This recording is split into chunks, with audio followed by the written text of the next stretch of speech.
There are a lot of ways to track your health. An Apple Watch, Google Watch, Samsung Watch, even Amazon had one at some point. But are they actually accurate? Or are some of them scams and a waste of money?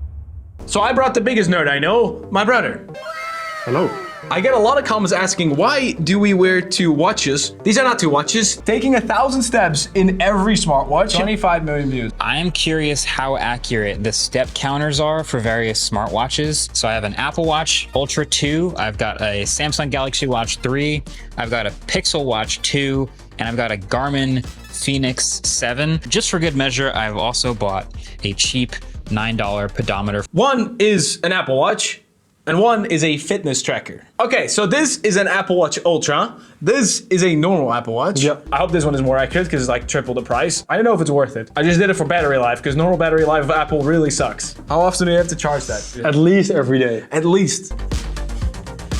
$9.99, 1,000. I have some numbers for you. Don't look at the results yet. Which one do you think is the most accurate? The Garmin, because like if you have a Garmin, it feels like you're the athlete. You're the one with the Garmin. Yes, so if you go for a Garmin, I've never had a Garmin, but Garmins are always worn by the craziest athletes, people that do the craziest things. They run Ironmans, they fight dragons, I don't know.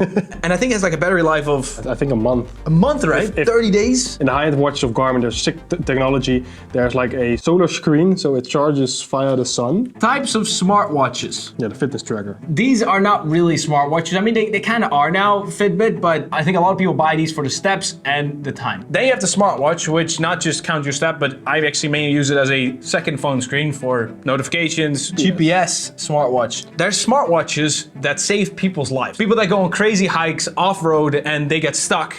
Luckily, there's still their GPS. It feels like almost every brand makes a smartwatch. Everybody and their mom makes smartwatches. Lots of competition, but which one is the best? Probably Apple Watch is the most famous one. Apple Watch is the most sold watch ever. Just watch. That's crazy. But a lot of people say that not Apple Watch, but a Garmin is actually the best smartwatch in the world. Let's look at the results. I have some numbers for you. From my small sample size of 1,000, Pixel Watch 2 is going to be the most accurate. Ooh, that's insane. These are all very close. Yeah. There's only one thing. Everyone's step is different. How does a smartwatch measure that? It has like a gyro, what's also in your phone when you tilt it like sideways. That uses an algorithm to know when you're taking a step. Does it really use this? No, it uses the dropping of a step. This is why he's here. I wore 18 fitness trackers. This one is the best. I definitely have my opinion. I can't wait to see what he thinks. And today I'll share what I've learned and my thoughts on every single one. But first, why fitness trackers? I initially got interested in fitness trackers when I got the Apple Watch. I wanted to see my heart rate, how many calories am I burning, how long are my workouts, how fast and far am I going? Probably most people buy an Apple Watch because, I mean, it looks pretty decent and you get your notifications here, so you don't need to grab your phone. You get the time. It all just works in the Apple ecosystem. FOMO. But I'm really wondering, should I change to Garmin? The biggest thing I've learned is every wearable is wrong, but some can be helpful. Straight up, straight to the point. They're not 100% accurate, but even if they are 90% accurate and they are 90% accurate all of the time, then you can compare this to previous results and you still see difference. If my Apple Watch tells me I burn 4,000 calories every single day, it might be incorrect. But if I want to burn more calories because I want to lose weight, I can still go over the 4,000 calories and that helps me lose weight. And maybe one of these is a scam. We'll see. As long as this fitness tracker is driving positive lifestyle behavior change, then I think it's worth it. But if at any point it starts to increase your stress and anxiety about life, take it off, stop wearing it. Actually, my mom got a bit anxious when she lost her charger of her Fitbit. She really is focused on her steps, but I do think even if it can sometimes look like an obsession, it's just something that you tick off at the end of the day. It's a habit. Obsession is a scary word. A lot of people say obsession is a negative thing. It's not good to be obsessed with something. I disagree. If you are not obsessed with anything, then nothing really seems super exciting to you. What I love about Apple Watch is it feels like an iPhone on your wrist. Yes, it has a screen, notifications, and you can customize all these features, but it allows me, especially with the cellular, to disconnect from my phone and go about my day, whether it's to the grocery store or on a run. My next favorite is Garmin. I recently got into Garmin watches when I started running more. I guess most runners typically wear a Garmin, still Apple fanboy, but I do love the Garmin. The insane battery life on this watch, I think it's like 25 days on this standard mode that I got it with. This little flashlight on the Garmin watch is super valuable. What? There's a flashlight inbuilt in. That just shows what type of people are wearing these watches. Like you're in a mountain, you want to see where you're going. And if I had an Android phone, I would probably go with a Garmin watch. I think so too. I think if I would not have an iPhone, I would 100% be wearing a Garmin right now. I don't know what that says. If someone's wearing Garmin, I can say with 90% certainty that they're having an Android as a phone. There are some better options. For example, the Whoop strap. So this is a device I've been wearing for a couple years now, and I do love it. I love the fitness tracking as well as the sleep and recovery features. If this is your only fitness tracker, you do have to start and stop your workouts on your iPhone or add them later. The Whoop is really good at detecting workout. Whoop, I never turn on a workout. It just detects everything. I am so impressed with the Whoop, and actually the features, and especially the recovery features, just the fitness features that you as a fitness person really want to see at the beginning of the day, end of the day. I'm gonna go Whoop over Apple Watch in terms of a fitness tracker. The Oura Ring. This is a decent fitness tracker. It'll do outdoor runs, cycling, walks, and it'll get your basic heart rate data. You do need to start and stop on your phone, as well as have your phone nearby for the GPS information. But if you're someone who's just an average user and wants to just start tracking your workouts, the Oura Ring is a great option, which provides a whole bunch of other sleep features as well. I have my opinion on rings as trackers. I've tried it a lot, different types, but I always come to the same conclusion. They look nice, better than this probably, but I can't lift heavy with them. I can't do pull-ups with them. I can't do a lot with them. I see this quite a lot, that it just missed some parts. Yeah. When I looked in the apps, it had that quite a lot. Just gaps in your heart rate. But if you're not a land creature, more of a water creature, these are the Form swim goggles. What? Yes, most of these watches will track your swimming. There are goggle fitness trackers.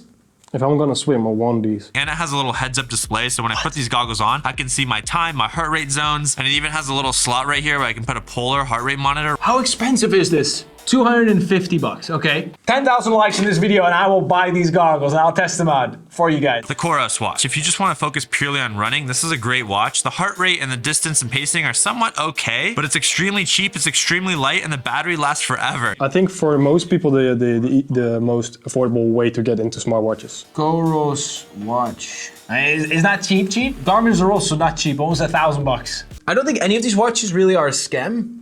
Like they used to be. Smart watch scam. Check his ring. What? Back when smartwatches were getting like a thing, then there were just scams, but now they're real stuff that real athletes really use. Next is Jeff Bezos. This is the Amazon Halo. It's very similar to the Whoop strap in terms of not having a screen. It is much cheaper. And there are microphones on it, so there is like a tone feature, which I thought was interesting to understand like how are you speaking in your tone throughout the day. Some might view that as creepy and some might view that as interesting, but it does give you kind of like a fitness score. It tracks your heart rate. Why does this look really good? Yeah, I think the app also had like a body composition feature. Put your phone down and then you just turn around. I think this was really cool, but I think it just was wildly inaccurate. I think so. I think that's why it's discontinued. Yeah. I found the best fitness trackers are the ones that have a screen so I can see my live heart rate while I'm working out. So if I'm trying to do zone 2 training, I want to make sure I'm staying within that heart rate zone, or if I'm doing any kind of VO2 max training. Google actually provides a really interesting app that pulls data from Apple Health and just makes that information look absolutely gorgeous. This is something that I've heard before. I've actually seen apps that recreate exactly what Whoop provides with the data of the Apple Watch, but then it's just an app on your iPhone. They claim that the Apple Watch does have all the info, but they just don't display it. They don't draw conclusions with it. They don't draw any conclusions with it. And I think Apple does that on purpose, but why? Apple. I mean, anyone can if Whoop can do it, you guys can do it too. I know touchscreen is a bonus feature for many, but as an intermediate cross-country track runner and Garmin fanboy, I actually hated the touchscreen on my old Apple Watch and do not care giving it up. Okay, I get that. But after watching all this, I do still think that I love my Apple Watch. I really want to try a Garmin, but I'm just afraid I'm going to go back to the Apple Watch. But for the more in-depth stats, I really like my Whoop, and I really use this as my baseline and this for my recovery. It's very specific, and do you need this? No. I would say the best fitness tracker right now is the one that you're using. Every single day, you get a baseline, and you are changing your habits because of that. So your favorite is? Still my Whoop. Whoop, yeah. Whoop. Make sure to do some research and spend your money on one that's really good. But it doesn't need to break the bank, but it also probably shouldn't cost 30 bucks. Anything below $100 is probably a scam. By the way, if you want to transform your body, just like I transformed these people, crazy transformations, we also have a free workout app, link in the description, make sure to check it out, and yeah, 9-day challenge. Let us know which one you would get. Something that you should definitely get is this video. Click on it, make sure to subscribe to the link and hit that bell, and we'll see you here, because this video is really epic.